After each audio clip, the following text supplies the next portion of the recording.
Damas y caballeros, bienvenidos a una nueva entrega de Pedazos de Historia con el maestro Alberto Garín. ¿Qué tal, maestro? Aquí me tienes, dispuesto a volver a la antigüedad, Una vez más. porque hoy vamos a hablar de los orígenes de Roma. Ah, muy bien. Pero antes de hablar de eso, deberes. Deberes para nuestros espectadores. Ya pueden ustedes votar en los premios iVoox en la categoría de Historia. En la descripción de este programa van a tener el link para poder hacer esa votación. Los que escuchen nuestros programas a través de esta plataforma de podcast ya saben cómo funciona. Aquellos que no lo hagan, no se preocupen. Gracias a ese link que les dejamos es relativamente sencillo llegar hasta esa votación y les pedimos todo su apoyo para ver si podemos ganar ese premio de iVoox en la categoría de Historia para nuestro programa Pedazos de Historia de B1. Y la segunda tarea, El libro. lectura obligada. Entonces, mi libro sobre el Renacimiento, el arte que conquistó el mundo, que ya ha salido a la venta hace poco más de un mes y que yo creo que es una lectura muy recomendable. Sin duda. Hombre, estaría feo que dijese no recomiendo mi propio libro, pero yo, que no es el mío, lo recomiendo. Vale, pues con eso Y no por amistad, ¿eh? y no por amistad, para que vean. O sea, lo digo de verdad. Y además, al principio dije, joder, digo, Alberto, esto a mí tampoco, o sea, de primeras, un poco impactante, pero me lo he leído y me ha gustado mucho. Entonces, es cierto, yo doy fe de que Jano me dijo, esto no va a ningún sitio. Y eso que yo le iba contando, si yo lo iba escribiendo, iba contando las ideas que iba vertiendo ahí y al final hemos conseguido convencerle. Sí, no, está muy chulo. O sea, que recomendamos el libro y también en la descripción y en el comentario fijado, los que se están viendo a través de YouTube, para votar por pedazos de historia que tardan nada, 30 segundos menos. Sí. Y los que se están escuchando en iVoox, en la descripción del episodio, también lo tienen. 2 clics. 2 clics. Y así Eso es. no sabemos si te dan el premio donde lo vamos a poner, porque ya no te caben cosas, pero bueno, Pues a lo mejor hay que volver a censurar al pobre Napoleón. pues sí, yo creo que lo suyo sería, si hay que quitar a alguien, a sacrificar a alguien, sea Napoleón. Pues ya está, hecho. Bueno, pues vamos con Esos esos orígenes. orígenes de la antigua Roma. No, el nacimiento, más bien, ¿no? Sí, vamos a meternos de lleno al tema y ver cómo lo abordamos. Pues cuando quieras. De modo que, si te parece, vamos a empezar por la parte legendaria.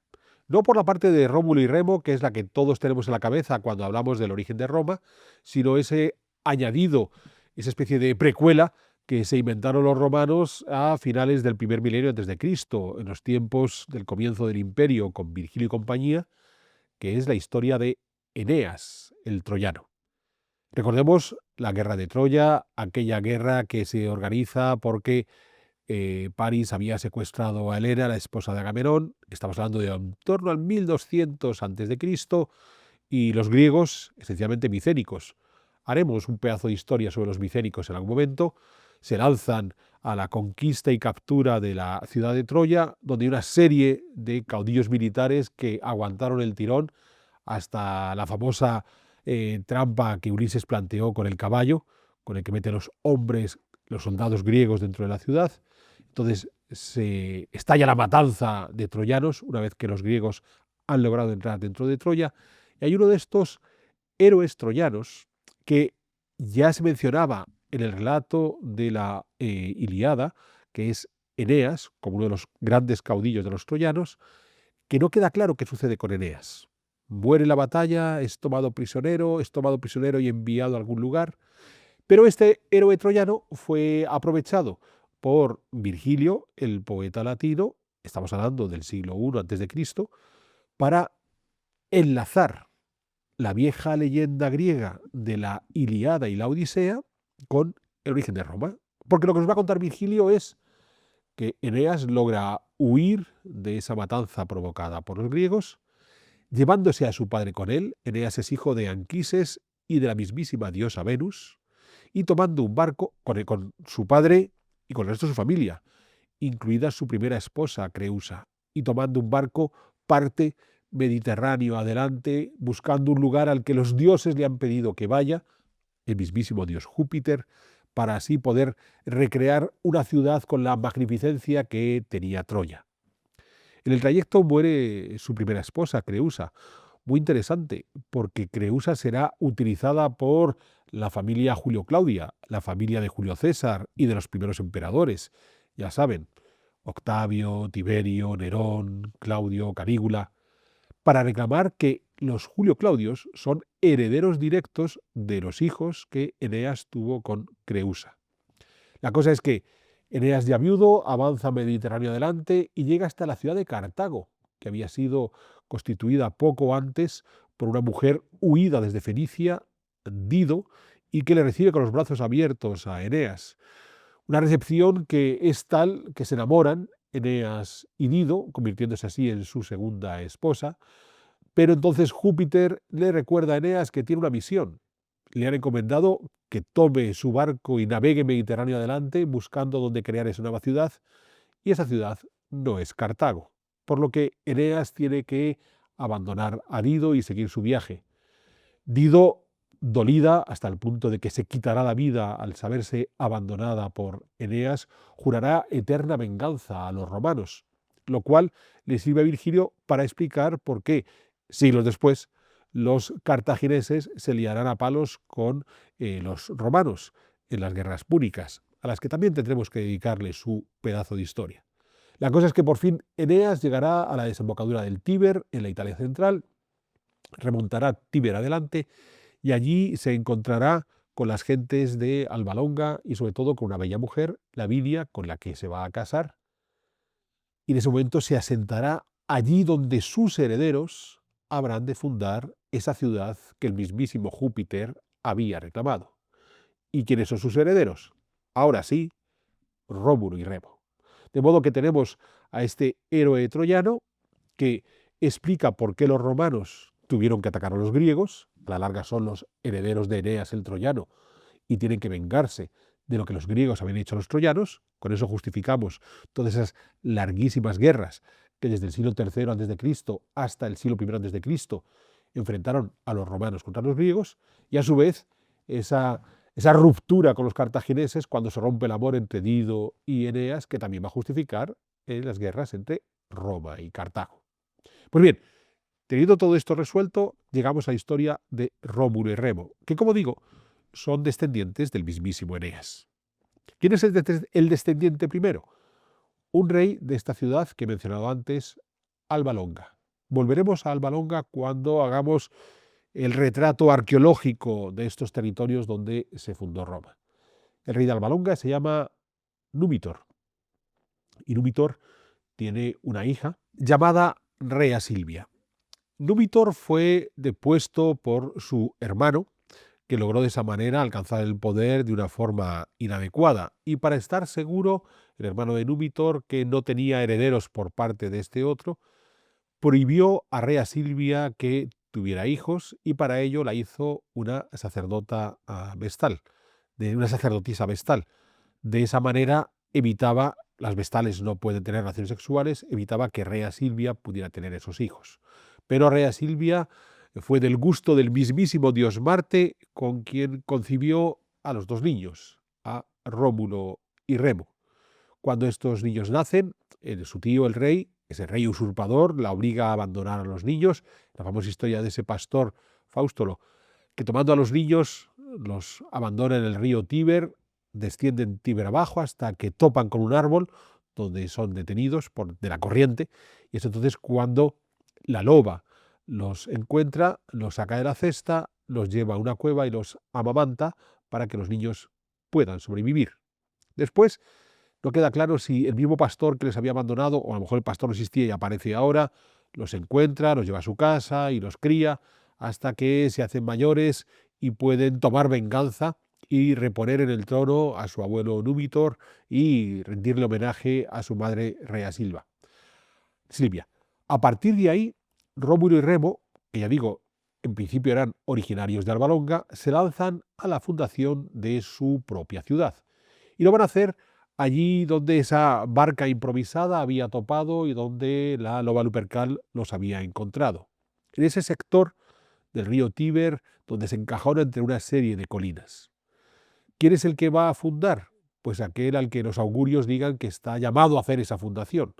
Entonces, Remo mira al cielo, ve 6 aves, Rómulo mira al cielo, ve 12, parece que Rómulo es el llamado a fundar la ciudad, y Rómulo quiere hacer esa fundación en lo alto de una de esas 7 colinas, en este caso, el Palatino. Para ello, lo que va a hacer es, con un buey blanco y un buey negro, traza una línea de por donde ha de discurrir los límites de la muralla de esa futura ciudad, Y esto es muy interesante, quedémonos con la idea de esas ciudades romanas que tienen que ser amuralladas. Pues bien, una vez que traza esos límites, lo que va a suceder es que Remo se burla de ese arado, que es lo único que tiene en ese momento como límite de la ciudad, aún no hay muralla, cruza esos límites y Rómulo mata a su hermano, asesina a su hermano, considerando que ha violado de una forma inadecuada esos límites. Y Rómulo asegura que todo aquel que trate de superar los límites de la ciudad de Roma pagará con su muerte. Claro, bueno entender que esta historia de Rómulo y Remo se irá forjando a lo largo de la República y hasta comienzos del Imperio. Ya queda completamente bien plasmada en los tiempos de Tito Livio, que es quien consolida en su famosa obra enciclopédica Ad Urbe Condita, estamos hablando del siglo I antes de Cristo, toda esta historia legendaria de la creación de Roma. Y en ese momento estamos ante una Roma que ha sido eminentemente victoriosa.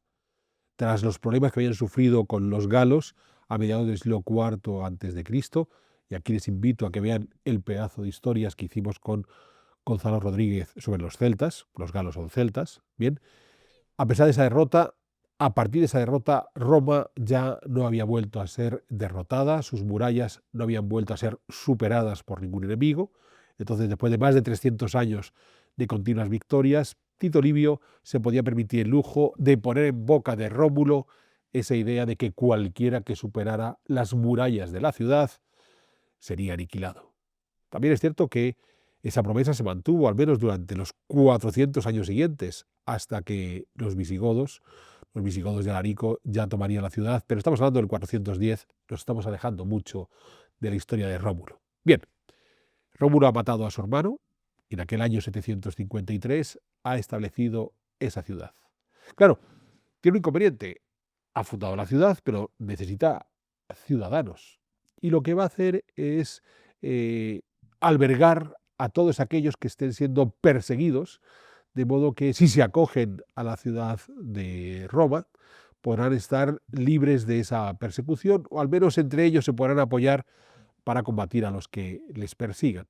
Muy interesante porque el propio nombre de Rómulo, y esto Mary Beard, esta gran especialista del mundo romano, nos lo hace ver, posiblemente significa el padre de Roma. O sea, no es un nombre per se, sino es algo dado a esa figura que fue la creadora de Roma. Y fue creadora porque estableció el lugar donde se va a imponer la ciudad, y fue creadora porque logró atraer a ese nuevo núcleo de población urbano, a una serie de gentes alrededor, cierto que con historiales un poco inquietantes, malhechores, bandidos, ladrones, asesinos, que se reúnen con él en esa ciudad de Roma. Claro, el resultado es que se hace rodear de una serie de gentes bravas que están en disposición de poder sobrevivir, así sea a base de ir asaltando las ciudades que les rodean. Pero solo son hombres y le faltan mujeres. Lo que quiere decir que a lo mejor en una generación esa ciudad podía haber desaparecido por la sencilla razón de que no tenían hijos. De modo que Rómulo con sus chicos va a organizar otro de los capítulos más conocidos de esta leyenda originaria de Roma, que es el famoso rapto de las Sabinas. Inicialmente, los pueblos alrededor de Roma no querían tener relaciones con esta nueva ciudad por el carácter de sus habitantes, ya digo, una banda de malhechores. Pero Rómulo se las ingenió para montar unos juegos que estuvieran hechos de una forma muy atractiva, que los vecinos quisieran venir a disfrutar, a pasar un buen momento, y lo consiguió.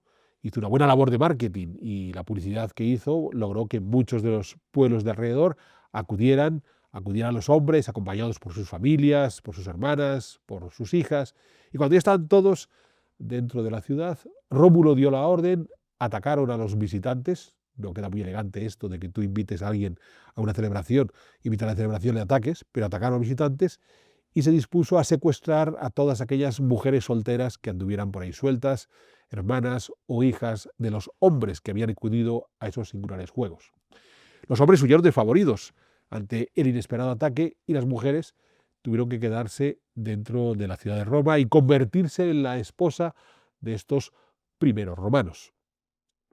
¿Qué va a suceder a continuación? Pues que estos hombres que han huido, todos estos vecinos que han huido, se van a organizar para lanzar un ataque contra los romanos y recuperar así a estas mujeres perdidas, a estas hermanas y a estas hijas que se han visto forzadas a quedarse dentro de Roma.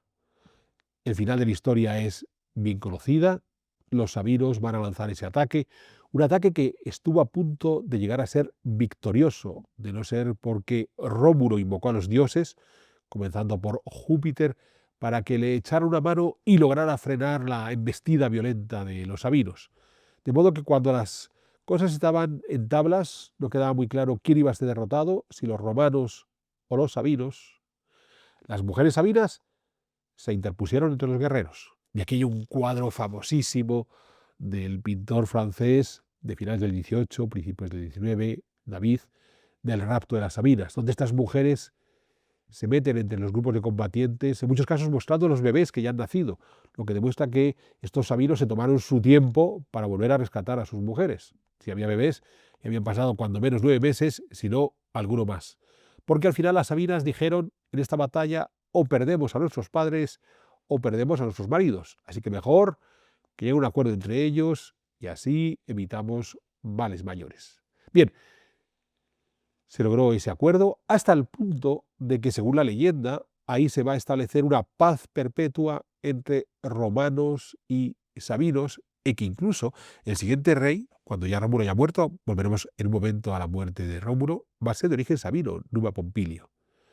Esto sabemos históricamente que no es del todo cierto, puesto que los romanos estuvieron combatiendo contra los sabinos durante varios siglos.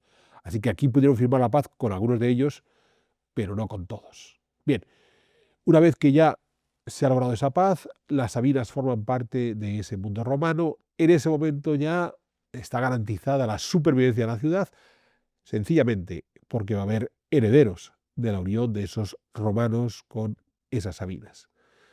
Rómulo siguió gobernando, y Rómulo gobernó más de 30 años, y además con un carácter bastante autoritario y empecinado en seguir aumentando las conquistas con las que hacer crecer su ciudad. Hasta que un día, descendiendo hacia el campo de Marte, se produjo una gran tormenta y el rey desapareció. No sabemos bien si realmente desapareció porque los dioses le llamaron al cielo y se convirtió en el nuevo dios Quirino, o si a lo mejor sus enemigos aprovecharon la ocasión para eliminarle y después decir: ¡ay, qué buen hombre era! Vamos a divinizarle. Un hábito que sabemos que en el futuro los emperadores adquirirían, ese empeño por ser divinizados a su muerte. Muerto Rómulo, hubo un periodo de interregno, ya se había creado un senado. Sobre esta idea de la construcción política de Roma voy a volver un momento. Los senadores inicialmente no saben quién puede ser el heredero de Rómulo. Hay que preguntar al pueblo a quién quieren como rey. Entonces va a haber ahí un interregno hasta que el pueblo se da cuenta que a lo mejor los senadores son felices de gobernar ellos en lugar del rey. Y entonces llega a un acuerdo, y es: nos tenéis que dar un rey. Y entonces el Senado, muy inteligentemente, dice: vale, pero lo elegimos nosotros. Así que el pueblo de Roma, al pedir un rey, para evitar que los senadores gobernaran, hicieron un pan con unas tortas, porque al final fue el Senado el que eligió al siguiente rey, que ya digo fue Numa Pompilio. Hasta aquí lo que nos cuenta la leyenda sobre los orígenes de Roma. Mediados del siglo VIII, 753. Un tipo originario del lugar, que viene de Alba Longa, una vieja ciudad latina, Rómulo. Más allá de que pueda reclamar sus ancestros hasta la mismísima Troya, 5 siglos atrás con Eneas. Un tipo que establece una ciudad en una de las colinas, el Palatino, atrae a estos malhechores, consigue unirse a los sabinos y hace crecer su territorio a base de combates. Ideas fundamentales. La guerra es uno de los elementos clave en la creación de Roma. Segunda idea. Los guerreros que acuden a esa guerra son el corazón de esa Roma, de modo que es sobre ellos sobre los que hemos de entender la creación de esa Roma. Tercera idea. La conquista se hace de forma sistemática a todos los lugares, comenzando por los inmediatos vecinos. Y estas ideas sí que son importantes a retener a la hora de comparar lo que nos cuenta la leyenda con lo que nos han dicho las fuentes históricas y, sobre todo, las fuentes arqueológicas. Queremos seguir mejorando pedazos de historia en nuestro canal Big One Media. Y para eso necesitamos todo vuestro apoyo en nuestro club de socios.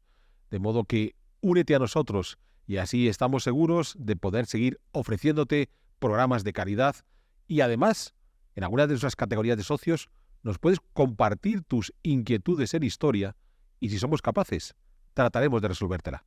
De modo que mira en la descripción de este programa y allí tendrás el link que te va a llevar a esa posibilidad de convertirte en uno de nuestros socios y con ello ayudarnos a seguir mejorando nuestros programas. Pues bien, Jano, aquí es cuando pasamos a ver qué nos dicen las fuentes arqueológicas sobre el origen de Roma. O sea que cuando dices esto es porque vas a desmontar. Esto es un mito, lo de Rómulo y Remo es un mito también. Pues curiosamente no. Anda. Curiosamente, aunque de partida uno puede decir, seguro que va a venir a desmontarlo, al contrario. Si hay algo interesante en la historia de Rómulo y Remo, como vamos a ver a continuación, es que las fuentes arqueológicas nos cuentan algo muy parecido a lo que contaba la leyenda, con sus matices, pero muy cercano. Esto es toda una novedad. Pues mira, adelante, sigue. ¿Y por qué no vamos a desmontar el mito de Rómulo? Pues porque vamos a ver que arqueológicamente sí se ha constatado la existencia de un núcleo de población concentrada relativamente humilde a mediados del siglo VIII. Pero vamos más lejos.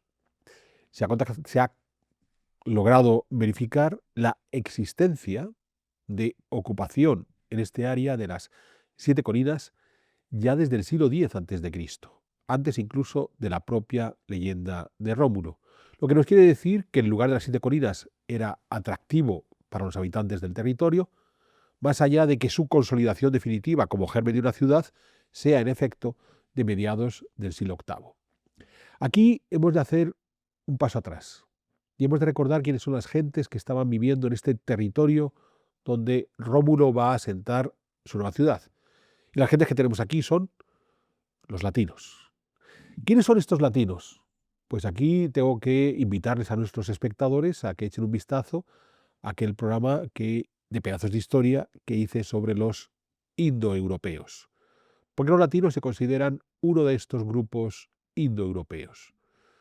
Unas características propias de estos indoeuropeos, como es una lengua que puede estar hermanada con las otras lenguas indoeuropeas, el latín, ya digo, cercano en cierta medida a otras lenguas como pueda ser el griego, pero lo llamativo está en que esa presencia de esa lengua de quizás origen indoeuropeo es algo que en el caso de Italia no la podemos llevar más atrás del 1200-1000 a.C. Es decir, hay una migración en algún momento o un contacto cultural intenso que hace que ese idioma pueda estar llegando a Italia para esas fechas. Vamos a hablar 1000 a.C. para redondear las cifras. Y lo hacemos casi de manera intuitiva, porque hemos de pensar que los documentos escritos en latín más antiguos que conservamos son de mediados del siglo VI a.C., de modo que considerar que 400 o 500 años atrás ya hablaba latín, la gente está del Lacio, pues bueno, quizás sí, quizás no. En cualquier caso, cuando yo hablaba de aquel programa de los indoeuropeos, lo que yo indicaba es que lo que hemos de plantearnos es la posibilidad de sucesivas oleadas a lo largo de ese segundo milenio antes de Cristo, desde las estepas del oriente de Europa hacia diferentes partes del mundo ya bien establecido. Y además de pueblos, que en algunos casos pudieron ser pueblos, entre comillas, conquistadores, pueblos guerreros, y en otros casos sencillamente migraciones de gentes relativamente humildes que llegaban hasta donde podían. ¿Y por qué digo que llegaban hasta donde podían? Porque cuando ya los tenemos históricamente situados a estos latinos a partir de ese siglo VIII antes de Cristo, por tanto, cuando ya hablamos de la leyenda de Rómulo, en ese siglo VIII antes de Cristo, en Italia había dos culturas que controlaban los territorios más atractivos: los etruscos en la actual Toscana y los griegos, que habían ido colocando una serie de colonias en el sur de Italia, en donde tenemos la Campania, la región de Nápoles, pero también la punta y el tacón de la bota, Apulia, Calabria y demás, los sitios donde desde el punto de vista agrícola es más interesante. Mientras que los diferentes grupos asociados a los indoeuropeos, comenzando por los latinos, esos sabinos a cuyas hijas habían secuestrado los romanos, pero otros, ¿no?, los samnitas, otros oscos y demás, estos se van a asentar en la parte menos agradecida de Italia.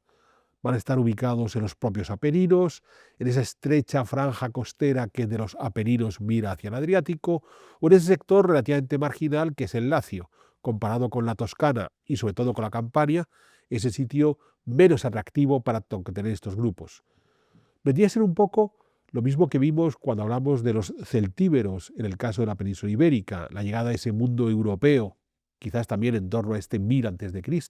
Y de nuevo les emplazo a ver el programa con Gonzalo Rodríguez. Unos celtíberos que no logran asentarse en la parte, o sea, se han cruzado los Pirineos, como nos dicen, y han cruzado el Valle del Ebro, donde esencialmente hay íberos, es la parte más atractiva, más fértil, no lograron quedarse allí, tuvieron que desplazarse al lugar más ingrato, que es el sistema ibérico. Es decir, pues migrantes, emigrantes en este caso, que están llegando a la península itálica o a la península ibérica y que terminan por asentarse en lugares marginales, en lugares donde los autóctonos no les importan que estos foráneos se puedan colocar. Idea muy interesante. Bien, por tanto, quizás tenemos a una oleada de gentes de origen indoeuropeo que en torno al 1000 a.C. han entrado a la península italiana, pero que se han quedado en un lugar marginal, las alturas de los Apeninos o esta tierra del Lacio. Si nos quedamos con la tierra del Lacio, la tierra de los latinos, la tierra original de los latinos, bien, en esta tierra del Lacio todo indica a que lo que tenemos son el famoso modelo del Oppidum, el mismo modelo de Oppidum que vemos en el mundo celtíbero, en la península ibérica. Es decir, una ubicación en alto que puede servir de protección temporal en caso de agresión o un lugar donde refugiarse cuando las cosas vienen mal dadas, y luego una serie de pequeñas villas agrícolas alrededor. Claro, estar ubicado dentro de los Apeninos o en la falda de los Apeninos facilita la presencia de estos Oppidum porque hay un montón de elevaciones. Y este podía ser también el caso de uno de estos Oppidum que parece ser de alguna forma la cabeza más visible por tener una especie de culto notable del mundo latino que fue Alba Longa. Recordemos, esa ciudad de Alba Longa donde reinaba Númitor, el abuelo de Rómulo y Remo. Alba Longa se encontraba en los Montes Albanos, al sur de Roma, y Alba Longa tendríamos ese Oppidum, ese lugar de fortificación temporal que a su vez también podía ser un lugar sagrado, y en torno a ellos, pues, una serie de villas que tenían sus explotaciones agrarias en sus limitaciones, porque, insisto, no estaban en la parte más fértil de Italia, no estaban en la Campania ni en la Padania. Bien, pues si estamos aquí, en ese sector de un mundo latino que tiene ciertas limitaciones, que se construye a partir de oppidums, que controlan pequeñas villas alrededor, eso es lo que quizás los arqueólogos han encontrado en los primeros restos, en las 7 colinas de mediados del siglo X, una pequeña villa, una pequeña explotación agropecuaria que a partir de ahí aprovecha para sacarle partido agrícola a ese entorno. ¿Qué es lo que va a suceder a mediados del siglo VIII, asociado a la leyenda de Rómulo?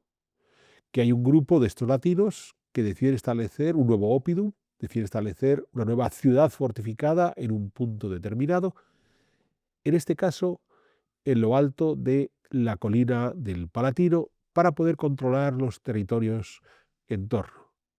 ¿Y qué es lo que querían controlar? Y aquí es interesantísimo, porque siempre nos han explicado la importancia de las 7 colinas de Roma en la configuración de la ciudad. Pero Roma no va a nacer por las 7 colinas. Roma va a nacer por la isla Tiberina, esa isla que está pegada a las 7 colinas y que facilitaba el cruce del río Tíber. En ese sentido, eso explica por qué Roma, aunque la costa no está lejos y terminarán por hacer un puerto marítimo, el de Ostia, no se asentaron en la costa, sino que aprovecharon para dominar las rutas comerciales del interior que cruzaban el río Tíber por la isla Tiberina. Es decir, el oppidum del Palatino lo que conseguía era que cualquier viajero, cualquier comerciante que fuera a cruzar el Tíber por la isla Tiberina era controlada desde el Palatino. Por supuesto, además, se hace todo el resto de las pequeñas villas agrarias, porque hay que completar los ingresos de esos peajes comerciales con otro tipo de actividades. ¿Y quién cruzaba esa isla Tiberina y quién comerciaba? Pues esas dos culturas que he mencionado previamente, de los etruscos y de los griegos del sur de Italia, de la Magna Grecia. Con los etruscos es muy curioso porque tenemos todo tipo de teorías, quiénes son estos señores, son autóctonos de esta zona de la Toscana, la zona de la actual Florencia, son gentes llegadas desde Oriente, era otra de las teorías, o incluso será otro grupo de indoeuropeos sueltos por allí.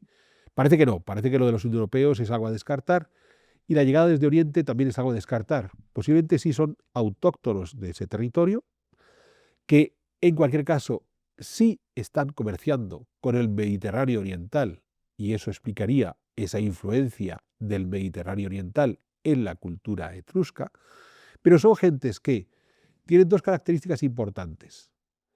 Más allá de la producción propia de la Toscana, que de nuevo no es una región tan fértil como puede ser la Campania o como puede ser la Padania es el norte, el Valle del Po, o como es incluso la isla de Sicilia, si tienen una capacidad de producir productos típicos del Mediterráneo, ¿no? Aceite de oliva, vino, pero que sobre todo, un poquito de metalurgia, pero que sobre todo se van a convertir en los grandes mercaderes del territorio. O sea, es de alguna forma, una de las terminales del comercio que llegaba desde el Mediterráneo oriental. Lo que ellos hacen es recibir productos de ese Mediterráneo oriental y ofrecerlos a un mercado secundario que es el de los celtas, los que están en ese valle del Po, de esa Padania, los que están en los Alpes y los que están más allá de los Alpes. Es decir, no son los etruscos, los tipos que controlan las grandes rutas comerciales del Mediterráneo, como podían hacer griegos o fenicios, pero sí son las gentes que se centran en un mercado secundario, pero que existe, que es el de esa más allá de los Alpes. Interesantísimo si damos un salto en el tiempo y recordamos, porque estamos hablando de estos etruscos, estamos hablando de unos etruscos en torno al 1000 a.C. hasta el 500 a.C., que es cuando se los van a comer los romanos.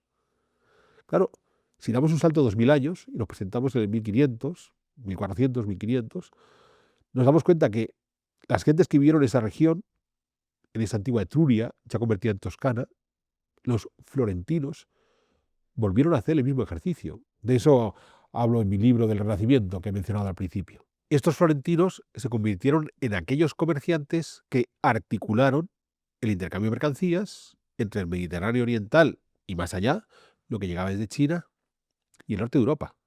Recordemos, y de nuevo insisto en lo que cuento en mi libro del Renacimiento, cómo es fundamental la relación comercial entre los Países Bajos, entre el Ducado de Borgoña, entre Flandes y Florencia. Pues bueno, los etruscos no llegaron tan lejos, no llegaron hasta Flandes, pero sí llegaron hasta los Alpes y al norte de los Alpes. ¿Y de dónde venía el producto que comerciaban los etruscos? Del sur de Italia, de eso que se conocía entonces como la Magna Grecia, donde las diferentes ciudades griegas de la Grecia helenística, de la Grecia de la península helenística, habían ido fundando una serie de colonias en ese sur de Italia, en esa Campania, en esa Apulia, en esa Calabria, en principio para extraer los productos, sobre todo agrícolas, de estas regiones muy fértiles y enviarlos hacia Grecia, hacia la Jonia, la costa turca, pero que progresivamente encontraron que podían incluso enviar sus propios productos más allá, y que además no lo van a hacer a través de rutas marítimas. Los etruscos no se caracterizaron por ser grandes navegantes. Navegaban, pero no eran grandes navegantes, sino por rutas terrestres. ¿Y cuál era la ruta terrestre? Pues el etrusco, que por la costa del Tirreno llegaba hasta donde hoy se encuentra Nápoles. Y en ese viaje, ¿qué ocurría? Tenían que cruzar el río Tíber. ¿Y cuál era el sitio más fácil para cruzar el río Tíber? Donde se encontraba la isla Tiberina. Por tanto, a la sombra de la colina del Palatino. Y son esas relaciones comerciales entre etruscos y griegos, que sobre todo se ponen en marcha a partir del siglo VIII a.C. y que serán muy fecundas en las centurias siguientes, las que van a aprovechar quizás un tipo como Rómulo, que reunió a un grupo de tipos aguerridos para crear esa ciudad controlando la isla Tiberina y de esa manera sacarle partido a ese comercio que se daba entre Etruria y la Magna Grecia. Claro, aquí cobra sentido el hecho de que Rómulo se hiciera rodear de gentes arrechas para ir al combate, porque a la larga lo que hacen es, entre comillas, proteger a los comerciantes etruscos, por no decir que los extorsionaban. Y también llama la atención que para hacer aumentar la capacidad de la ciudad, tener más territorios, por tanto, más tierras de cultivo y demás. En un primer momento, y es lo que nos cuenta la leyenda, lo que van a hacer los romanos es esencialmente atacar a las otras ciudades latinas, sin meterse con los etruscos. Todavía no querían matar a las gallinas de huevo de oro. Si es el comercio de los etruscos los que nos está dando el beneficio, yo os voy a poner a atacar a los etruscos. Lo haremos un par de siglos después, pero no ahora. Bien, ahora es el momento de, si queremos crecer en el territorio, sencillamente nos metemos con los otros primos latinos que tenemos sueltos alrededor. Explicado de esta manera, adquiere sentido muchas de las características de esta Roma de mediados del siglo VIII. Entonces, si tenemos claro cuál es el origen de esa Roma como el control de un singular peaje comercial, ¿qué más nos cuenta la leyenda que podemos sacarle partido para entender cómo fue esa Roma original y compararlo con lo que nos dicen las fuentes históricas y arqueológicas? Aquí quiero volver al historiador que he mencionado antes, a Tito Livio, este historiador del siglo I a.C., siglo I después de Cristo, que es el que hace su obra magna hablando de los orígenes de Roma. Tito Livio tira de fuentes históricas, en muchos casos de historiadores previos. Por ahí anda suelto, por ejemplo, Catón el Viejo. Mira documentación. Pero sobre todo, y esto es importantísimo entenderlo, Tito Livio nos quiere pintar una Roma de la monarquía, de los reyes. Recordemos que entre el 753 y el 509 a.C. es el periodo de la monarquía de Roma, los famosos 7 reyes de Roma. Claro, como son 7, son menos que los visigodos, es fácil recordarlos, ¿no?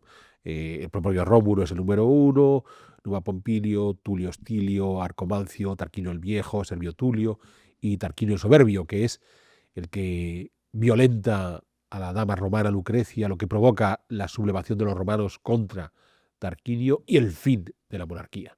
Pero bueno, más allá de esto, Tito Livio quiso ver a esa estructura monárquica que se va a desarrollar desde mediados del siglo VIII hasta finales del siglo VI a.C., como si fueran las monarquías que el propio Tito Livio ha podido ver en otros lugares del Mediterráneo en sus tiempos. Y aquí es donde, digamos, que le da más color de lo que posiblemente pudo tener.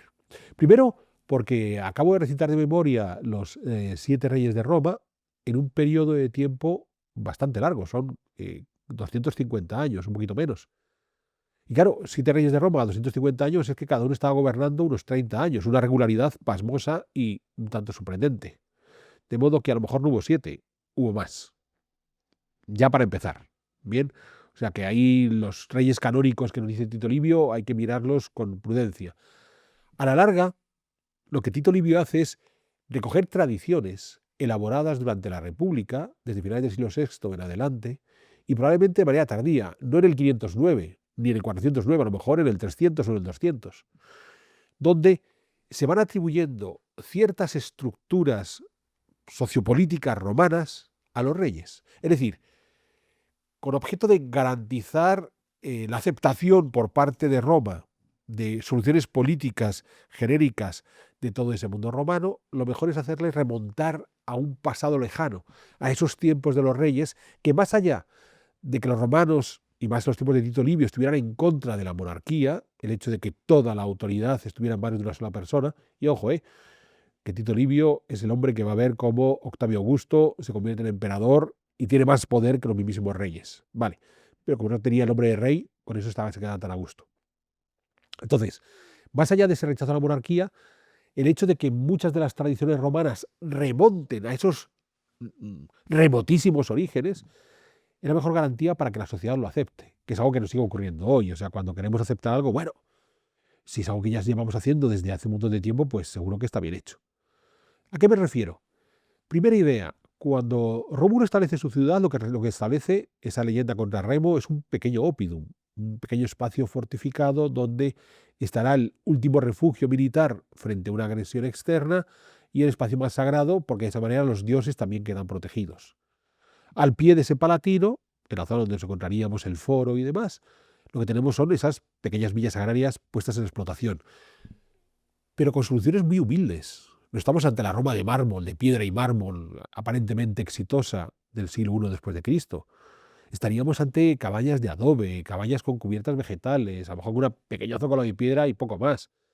Hasta el punto de que incluso es muy simpático porque existía en el Palatino la cabaña de Rómulo, de la que se perdió la pista ya por el siglo IV después de Cristo, en donde se simbolizaba esa cabaña humilde donde Rómulo había vivido, pero ya en un entorno de puesta en valor tal que era casi sagrado. Es muy curioso porque la cabaña de Rómulo, que es algo de lo que se tiene constancia, creo que es desde el siglo IV o V antes de Cristo, bien que no antes, fue continuamente reconstruida. Cada vez que se estropeaba, se cambiaba el material, se ponía uno nuevo y fuera. O sea que la que desaparece en el siglo IV después de Cristo debía ser de 50 años antes de desaparecer. No es una cosa antiquísima. O sea, sí son conscientes de que había una ciudad humilde, pero la pintan con muy bonitos colores. Y Tito Livio nos la pinta con muy bonitos colores. Entonces, estamos ante un núcleo de población donde hay un pequeño oppidum en el Palatino, algunas granjas alrededor y poco más. Y poco más. Bien, porque a partir de ahí, si rastreamos todas las conquistas que la leyenda nos van a explicar que van a hacer estos reyes de la monarquía romana durante esos 2 siglos y medio de la primera historia de Roma, las hacen en un radio de 20 kilómetros alrededor de la ciudad y no van más allá.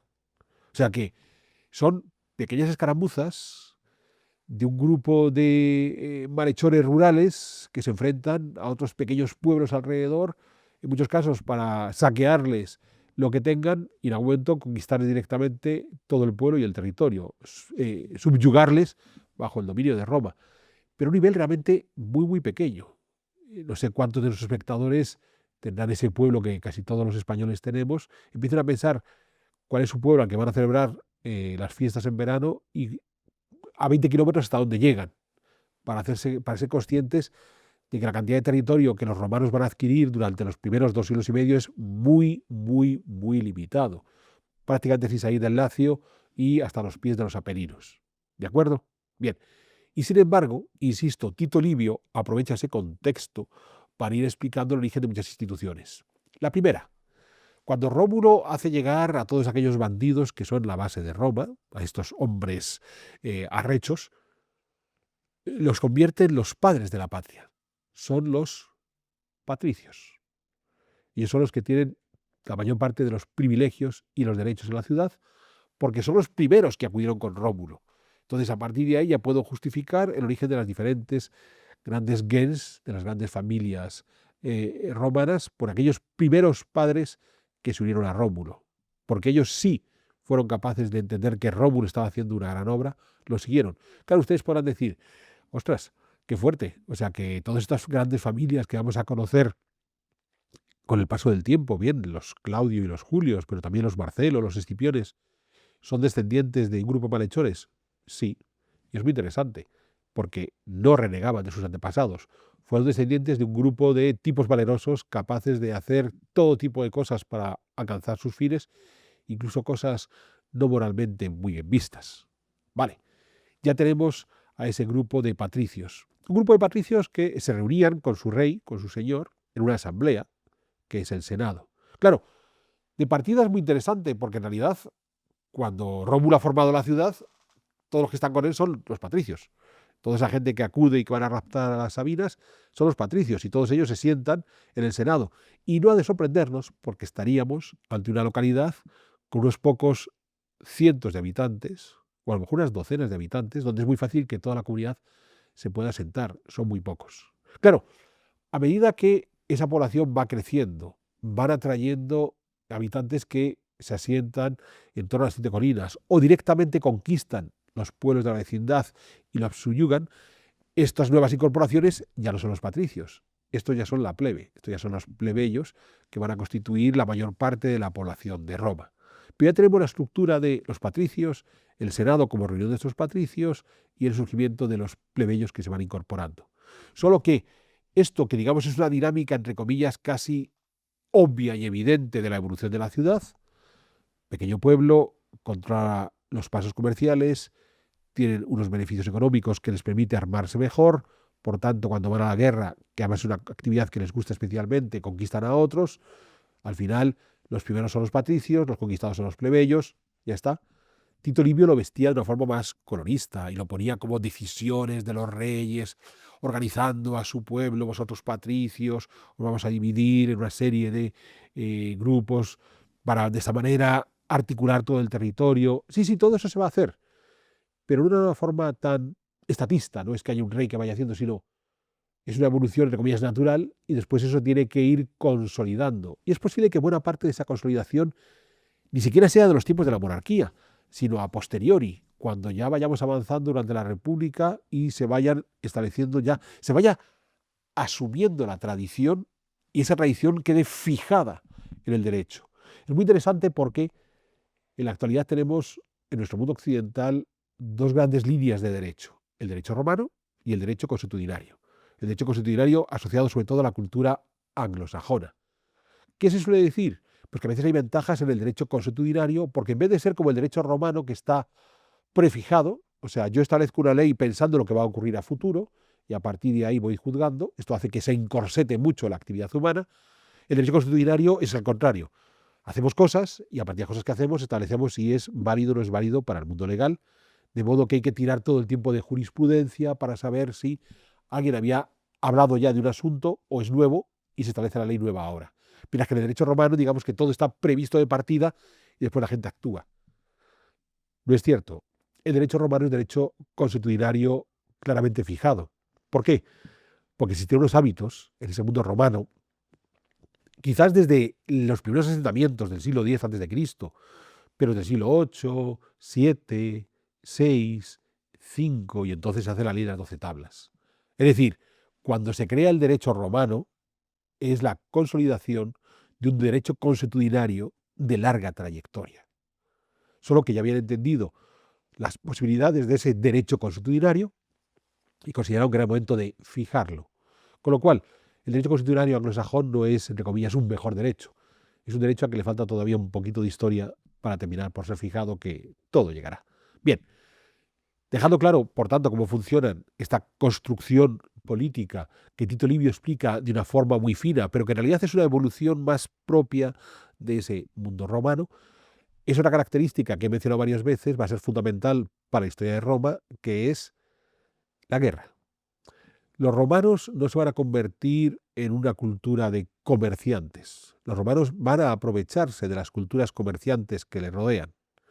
Y básicamente lo que van a hacer es, uno, controlar a los comerciantes; dos, amplío mis territorios conquistando a los vecinos latinos, que es algo que van a ir haciendo durante la monarquía, pero que van a rematar durante la república; y tres, algún día las armas también las voy a dirigir contra las culturas comerciantes. Y entonces anexionaré a los etruscos, conquistaré la Magna Grecia y seguiré ampliando. Esto es muy interesante porque para ello, y de nuevo Tito Livio nos va contando leyendas, tradiciones, por ejemplo Hércules, ¿no? Cuando Hércules ya tiene el ganado que ha robado Gideón y lo hace pastar en el río Tíber, y entonces Caco le roba parte del ganado y Hércules mata a Caco. Es más, ese Caco ladrón quizás es lo que hace que en español Caco sea sinónimo de ladrón. A la larga, la leyenda de Hércules con Caco y demás es la demostración de que los romanos no tenían ninguna dificultad en meter cualquier leyenda ajena a su civilización. Entonces, bueno, pues que Hércules paste al ganado por aquí, por el Tíber, y de esa manera lo incluimos y ya tenemos un culto foráneo incorporado a esas tradiciones. Es muy interesante porque a la larga estamos ante una sociedad tremendamente pragmática desde su origen. Por ahí la importancia de la ingeniería. Es cierto que van a aprender en gran medida esa ingeniería los etruscos, pero siempre hay un carácter pragmático. No es una civilización que se construya sobre el comercio, como podía haber ocurrido con los griegos, con los fenicios, o siglos más tarde ocurrirá con los portugueses. No es una civilización que busque la creación de un territorio más o menos bien definido, a partir del cual poder ir amenazando o negociando con los vecinos, como ocurre en el viejo Egipto de los faraones, donde su objetivo está en el control del Valle del Nilo. Entonces, más allá del Valle del Nilo es irse a montar conflictos donde a lo mejor no interesa hacerlo. No, Roma surge con un espíritu militar evidente, que es lo que marca muy bien la leyenda de Rómulo. Rómulo construye murallas, Rómulo mata a su hermano por violentar las murallas, Rómulo se rodea de una serie de hombres arrogantes, los utiliza para capturar a las Sabinas y después para lanzarse una serie de campañas militares. Esa leyenda, a la larga, lo que nos refleja es la propia idiosincrasia del mundo romano. lo que vamos a hacer para construir, para hacer más grande nuestra ciudad, será lanzar a nuestros ejércitos, ojo, unos ejércitos configurados por los ciudadanos romanos. O sea, ser ciudadano romano implicaba ser militar, implicaba involucrarte en el proceso de la conquista, la ampliación de los territorios de Roma. Y eso será el resultado, como tendrá como resultado la creación de ese inmenso imperio romano, que partiendo de esta ciudad diminuta, junto a la isla Tiberina, constituida legendariamente por Rómulo a mediados del siglo VIII, aunque la arqueología nos dice que posiblemente ya existía esa ciudad, en efecto, a mediados del siglo VIII, primero conquistará el Lacio, después, a lo largo de la República, se irá consolidando en el resto de Italia, hasta que más tarde, con las guerras púnicas, Hispania, la península helenística, y a partir de ahí, el resto del mundo que configure el Imperio Romano. Pero un germen militar que está desde el propio origen, constitución de la ciudad. Una visión muy pragmática de cómo organizarse. He citado la ingeniería. Aquí invito a que vean el pedazo de historias que hicimos con Isaac Moreno sobre ingeniería romana, pero sobre todo ese carácter de la sociedad romana construida a partir de los hombres aguerridos militares dispuestos a conquistar por todas partes. Y bueno, Jano, hasta aquí lo que quería compartir sobre los orígenes de Roma, comparando la leyenda que todos conocemos con la realidad arqueológica histórica que hemos ido verificando no a lo largo de los últimos años, es algo que se viene haciendo desde hace ya un par de siglos.